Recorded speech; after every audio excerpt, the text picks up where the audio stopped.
With the halfway mark of the NFL season just passing and the trade deadline on Election Day, Tuesday, the Cincinnati Bengals stare at a crossroads. Though many say there aren't many questions, there are still a few that wonder.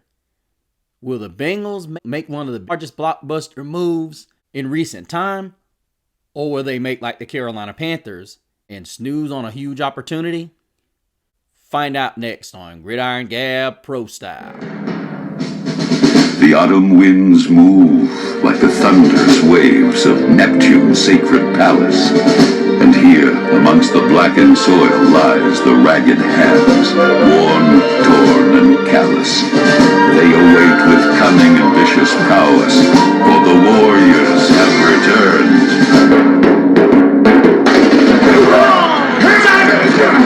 Come on, Dirk! Don't do it!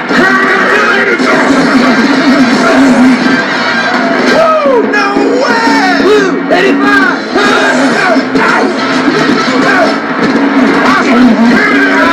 Crying out loud!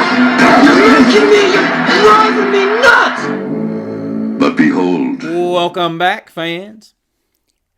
Thank you all so much for joining us for another edition of Gridiron Gab Pro Style. I am, of course, your host, Mr. CeeLo here. And, since I've jumped back in the saddle, you guys, I worked on a trade that happened between the Baltimore Ravens and the Carolina Panthers. And needless to say, it was not received well by a lot of Baltimore Raven fans and wannabe onlookers. Now, I'm a wannabe onlooker as well, but the reality of it is, I know what I'm talking about. There's a lot of people out there whom obviously watched the game yesterday. And there was no Deontay Johnson. Damn, I'm good. And they proceeded to put a smackdown on the Denver Broncos. Damn you. Right, KD? Is this a hypothetical question? Still think Deontay Johnson's better than Zay Flowers? Bruh. I'll wait on you guys to come out and watch this show and give your sincerest apologies to Mr. CeeLo, because the reality of it is, I know what I'm talking about. For all of you that don't like gloaters, I don't like hecklers. So I have to take my moment to gloat. I love to give my information, but here's a little sample of what I had to deal with and how I handled it. There's a lot of content that has come down. I want to go ahead and basically there's a couple of comments on this show, and I'm going to make sure that I address this. Guys, let me explain something to you. When I formulate an opinion, it's based in facts. Okay, you can call it what you want, but here's the reality. Let's see. Reply to dummies. This was horrible. Keep working on your football knowledge and your content will get better, bro. Well, here's the thing. Reply. The fact of the matter is, you can't disprove. Analysts, professional analysts agree with what I'm saying. Derrick Henry is the catalyst for the Ravens' wins. You're going to look at the Ravens' losses. Lamar Jackson's been good. No, we're not counting the wins. We don't have that mentality. My numbers are good, but we lose the game. That's street ball mentality. So adding Deontay Johnson to the mix, it only benefits the Ravens in one way. Compensatory picks, because Zay Jones hardly gets the football, and he's the most dynamic receiver, and I would say proven receiver on that team. Rashad Bateman finally decided he's going to show up to the party. Just saying. And then Zimba says they got a fringe number 2 receiver for nothing. He's an upgrade to Nelson, and when he leaves, we get another draft pick. Smart business, keep up the content. Thank you so much, Zimba. I appreciate that, and I will. I don't agree with you on getting, they did get a number 2 receiver for nothing, but why? See, that's the question I'm trying to get all of you to understand. But why? Why do you need to add another receiver? The receiving core is fine. You don't need another receiver. The problem you have is This is not a wide open system. This is what I don't understand about Raven fans. You don't run a wide open system. Your quarterback is a mobile weapon. You got Derrick Henry. And then you have a backup running back whom arguably could be starting. He's that great change of pace. Why do you feel you need to throw the ball that much? That is the frustration I'm not understanding with a lot of you guys. You're putting your defense in positions where you're going back out on the field because you're throwing quick 3 and outs. And granted, you could say Kyle Hamilton's drop was the number one reason you lost that game. No, that was one play. What about the rest of the plays? Are you giving your defense a chance to stay off the field? But good comment anyway. He says, you don't know ball to say neither benefited. Naya, I know plenty to sit there and say that neither benefit. The Carolina Panthers, let me ask you a question. You trade your 6th pick if you're the Carolina Panthers and you move up. If the Ravens go to the Super Bowl, you move. Let's say you get the first pick and the Ravens win the Super Bowl. You moved up 1 pick. That makes absolute no sense. You don't trade people just to, I want to move up 1 spot in the 5th round. What the? No wonder fans are so belittled. They don't even know the game well enough to even understand what they're doing. Now, will I say that the Ravens, maybe with the compensatory picks, maybe that's good business? But my problem is, what are you doing about this season? Why are you looking to down the future? Deontay Johnson's not going to help you here. And this is why. Lamar Jackson is still struggling with tight window throws down the field. Now, this is what I will say.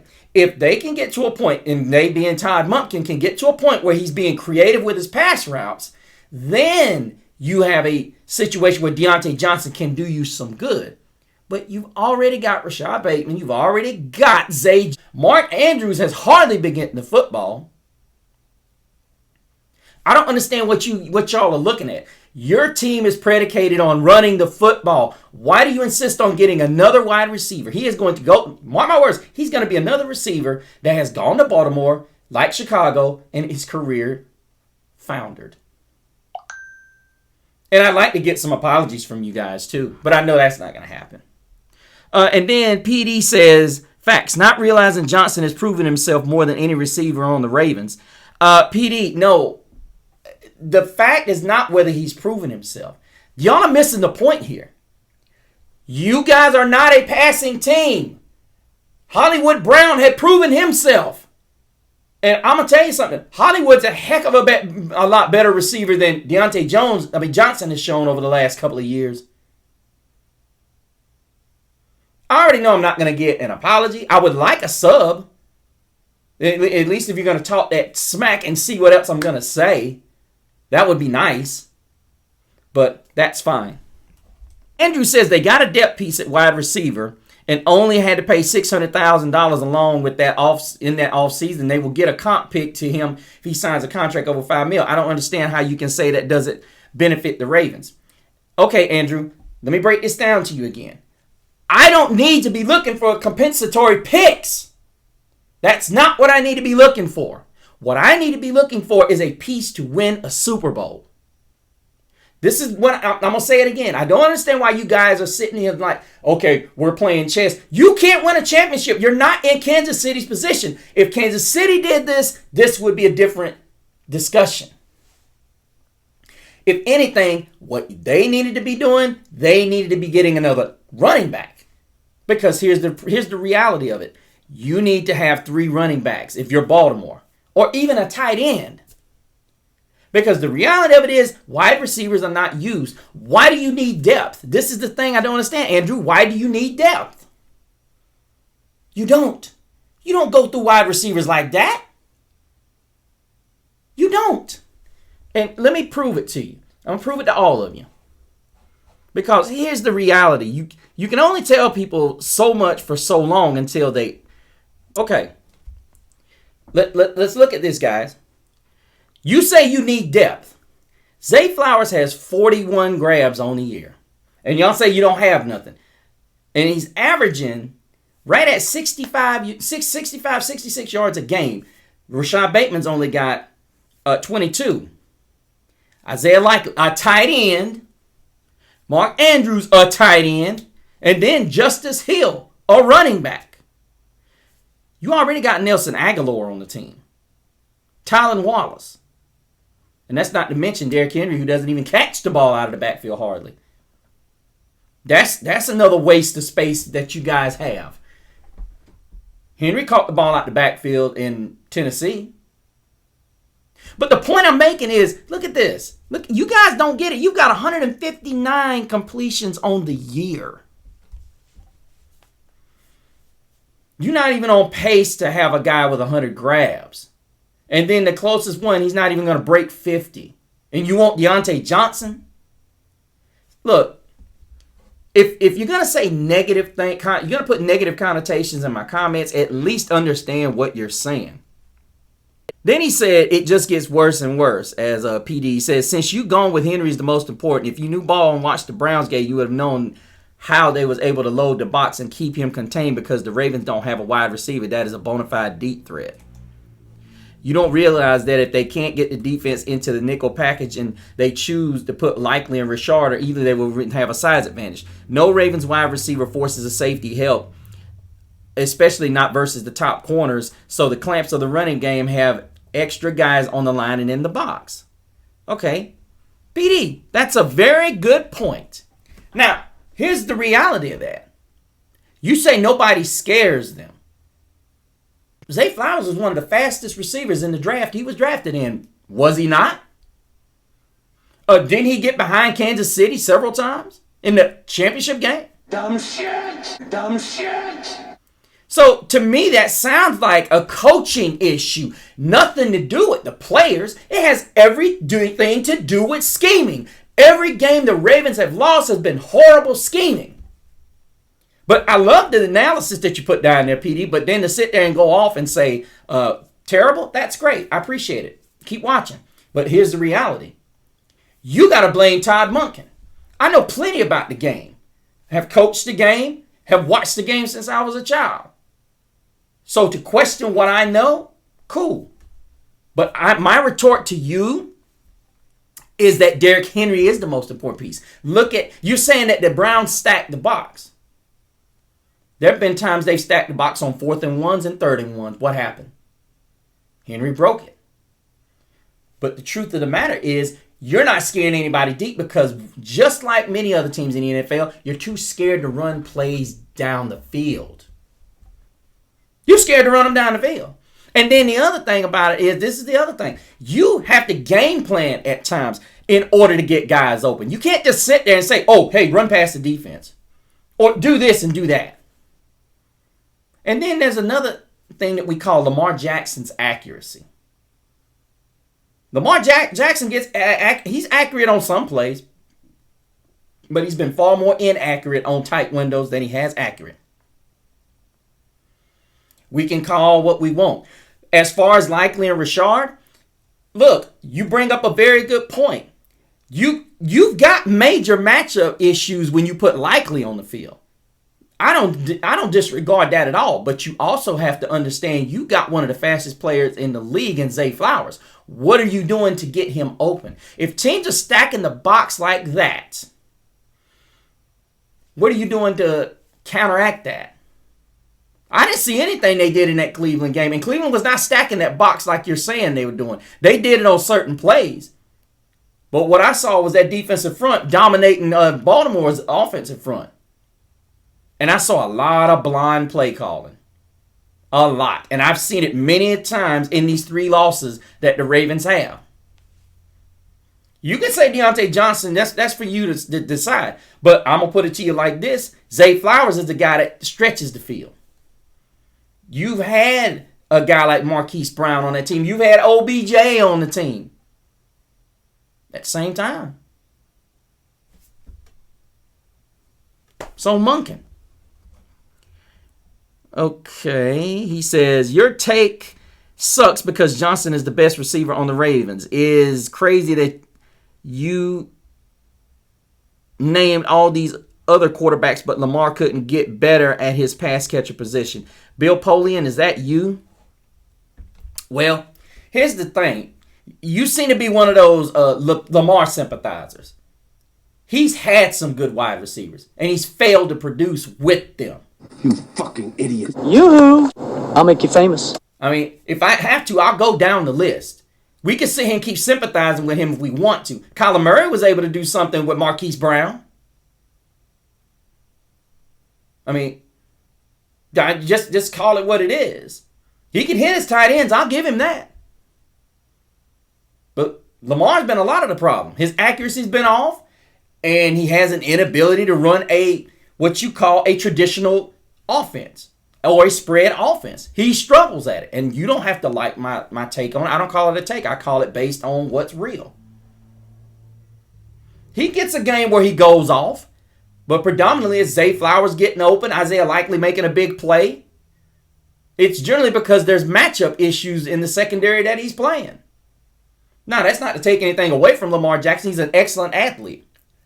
But the issue of it is when a team figures him out running the football, he has trouble. Deontay Johnson's not the best receiver on that squad that you have right now. Are you forgetting Zay Flowers? What the You fucking idiot. You better reevaluate your team. He says, my take falls apart. Henry had 5 carries for 30 yards, while Lamar in the offense scored 27 straight points. It's so crazy that before the season, Henry was a 30-year-old washed-up running back. Now he's able to bust long runs with Lamar. He isn't over the hill. When Lamar led his team to a 13-4 record without Henry, he didn't need Henry. He just got another weapon. PD. Peyton Manning was good in the regular season. What we're saying is, and what I'm saying is, it don't do you a bit of good to keep winning regular season games if you can't win the big one.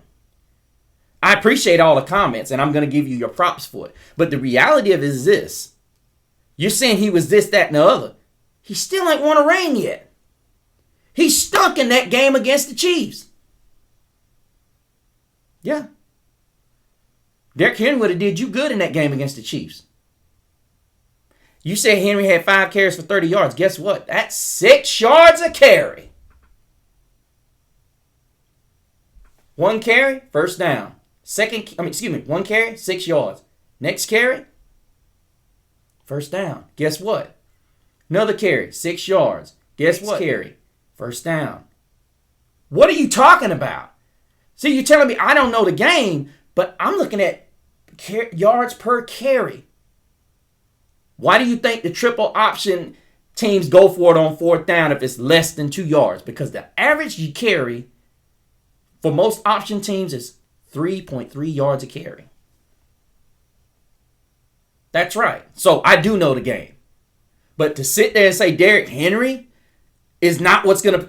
What is your goal here, PD? Is it just to win regular season games and division titles and get to the AFC title? If that's your goal, then fine. I'm looking at it as who is going to stop Kansas City's three-peat? Now, if all you want to do is just win in the regular season and not win a ring, then cool. I'm sure the fans of Baltimore would be grateful of having somebody that's just, willing to be the Peyton Manning of his generation. I'm just saying. Now, good take. Let's see. King Tapes, you said I'm stupid. Rage bait video. Oh. Comments that really don't make sense, because the reality of it is many of you are going to make your statements, and then once I'm right, you'll run and cry. You won't come back and say Mr. CeeLo was right. You'll just say what you say and go about your merry way. But thank you so much. Keep on hitting the reviews, and I will appreciate it all. Welcome back to our regular scheduled programming. I'm not here to talk about that. There are a few more comments that I've gotten on this show. It's called it's actually about the Deontay Johnson trade, and I'm going to stick by it. You look at the game yesterday and tell me that the Baltimore Ravens need this. Because I'm going to tell you right now, if Deontay Johnson's not getting the football, he can mess up a locker room. Win or lose. So while you're sitting here, oh, great move, but they got a compensatory pick. You win a Super Bowl, you don't have to worry about that. Just saying. Anyway, on the business. We're talking about a rival in that same division that has a huge decision to make. And that, of course, is T Higgins. To me, I would put him in the top 5 of wide receivers. And a lot of people are going to disagree with me.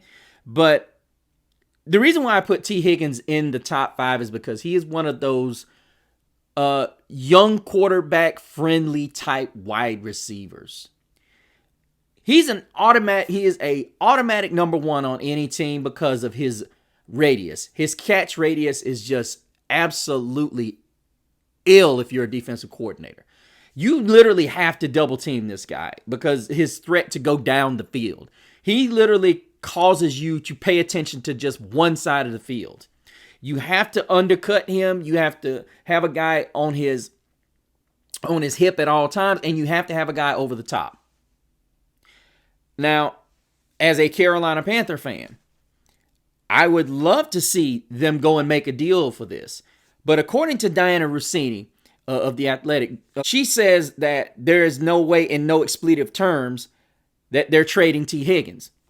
Now, here's the thing. Here's the issue I have with this.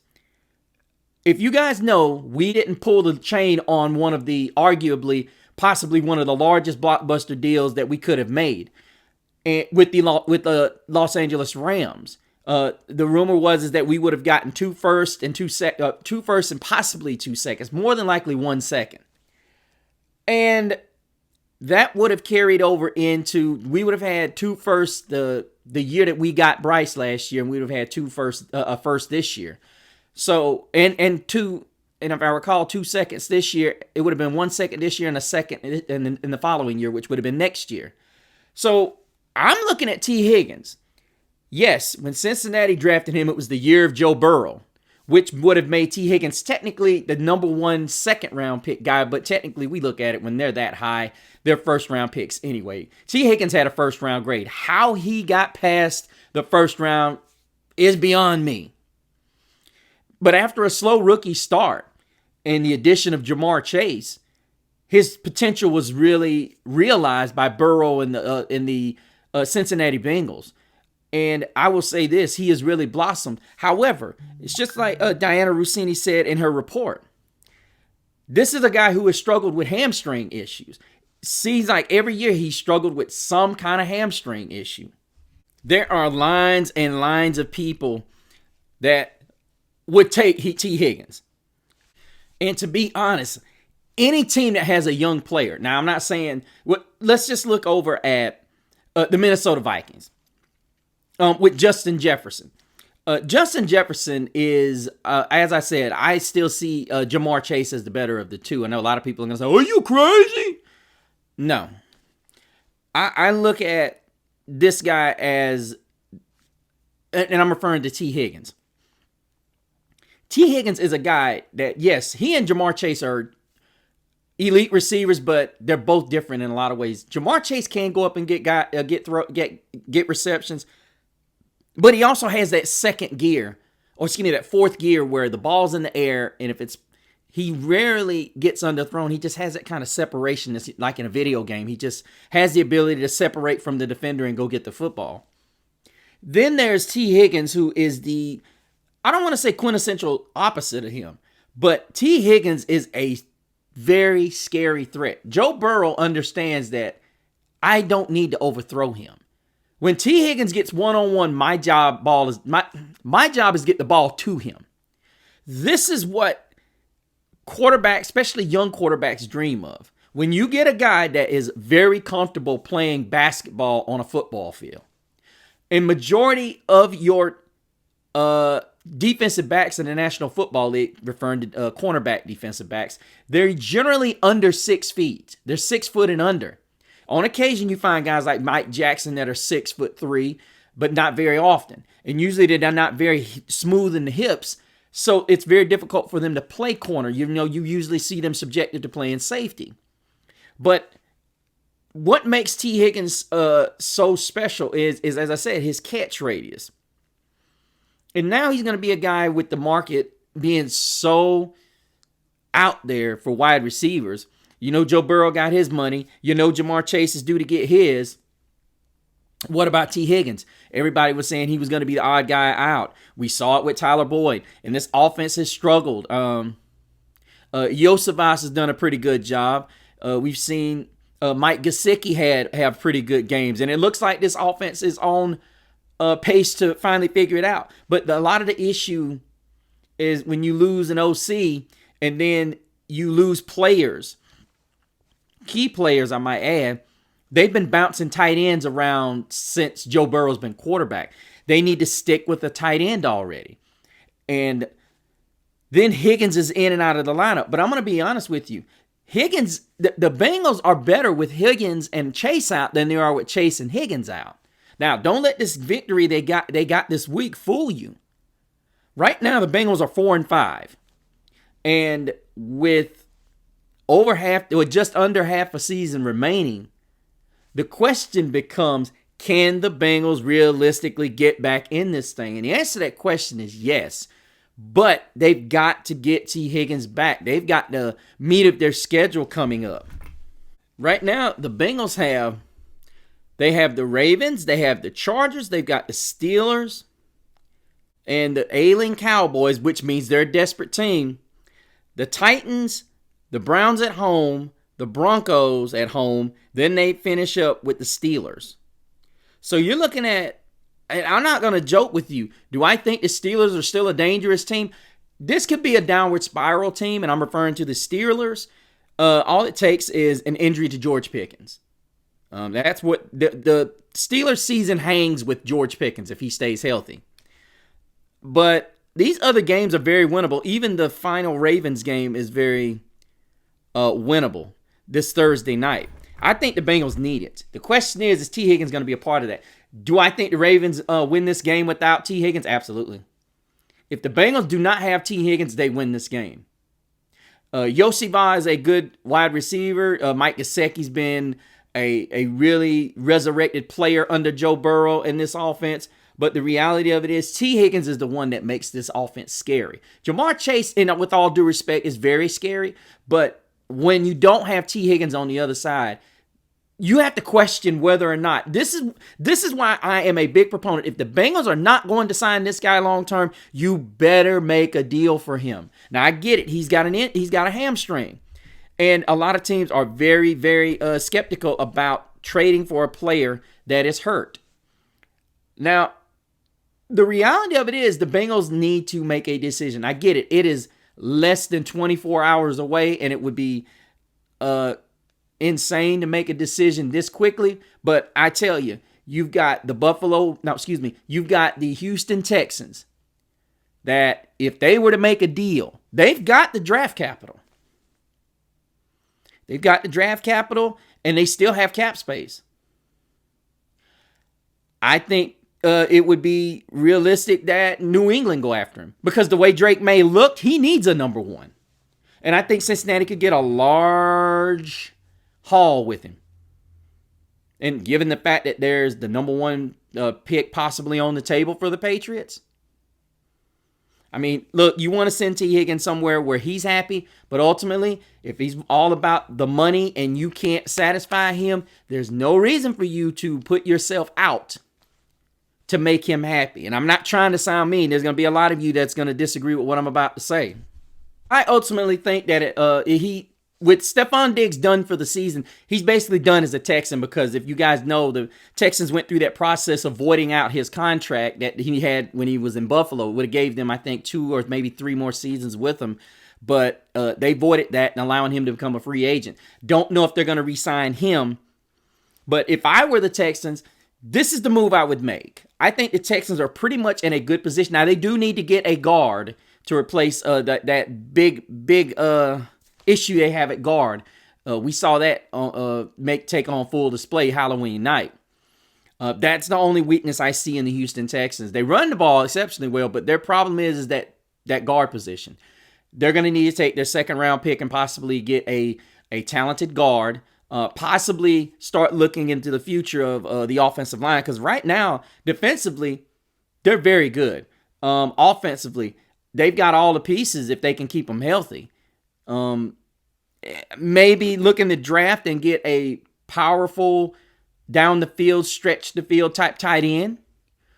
Yeah, no disrespect to Dalton Schultz, but I'm not a big fan of his. But ultimately, the Cincinnati Bengals are going to they cannot let T Higgins escape for nothing. Because it's either, this is the way this is going to look, it's either going to be franchise him again and pay him 25 to 30 million bucks. And then you're talking about trading him for less and less because he's on the franchise tender. And I would say if I'm Cincinnati, I have to explore the options because the Panthers didn't get nearly what they could have gotten for Brian Burns, knowing that they were under the gun to trade him. That's just the way it is. You cannot continuously keep franchise tagging guys. At some point, you have to look into the crystal ball and say, okay, this is not going to go the way we want it to be. Sometimes you gotta sell high. That this is their opportunity. I still think they could get 2 firsts, maybe a second to go with it. You could get 2 firsts and a second because T Higgins, regardless of whether his contract is right here, whether you can get, the whole point is you have first dibs on T Higgins and nobody else does. You make the trade, you're the one that's going to get the first chance to make a move on him and re-sign him long term. You most certainly do not want him to get with a major contender. But I also think the Cincinnati Bengals understand that their being contenders is predicated on whether they re-sign T Higgins. And whether Joe Burrow wants to admit it or not, he's played phenomenal without him. He plays much better with him. So let me know what you guys think about the possibility of the Cincinnati Bengals trading T Higgins. What do you think they should trade him, hang on to him and franchise tag him again, or hang on to him, let him walk free agency? Now, I'm sure you Ravens fans who, never mind, I'm not going to say that. But you Ravens fans think that he should come to Baltimore. No. This is a high-volume target. You already got your team complete. You got that. You approved that yesterday. You're welcome. But leave the comments down below and let me know what you guys think. Also, I'm welcome to your comments. Please be respectful. And go to my Facebook page at Gridiron Gab Pro Style and leave your comments there and things that you want possibly to talk about or questions that you may have. Also, go to my Instagram at Mr. CeeLo and find out the other projects that I'm involved in. And you want to get, if you want to join the Gridiron Gab Pro Style family. But until the next time, make sure you get out and vote on this election Tuesday. Stay safe. And hope all of you are doing great. But until the next time, same Gab channel, same Gab platform. But behold, there is a warm breeze that comes from the west. The blazing sounds of victory fuel their everlasting quest. It is a call to arms, for they are here. An army that has the will to challenge and the will to dare.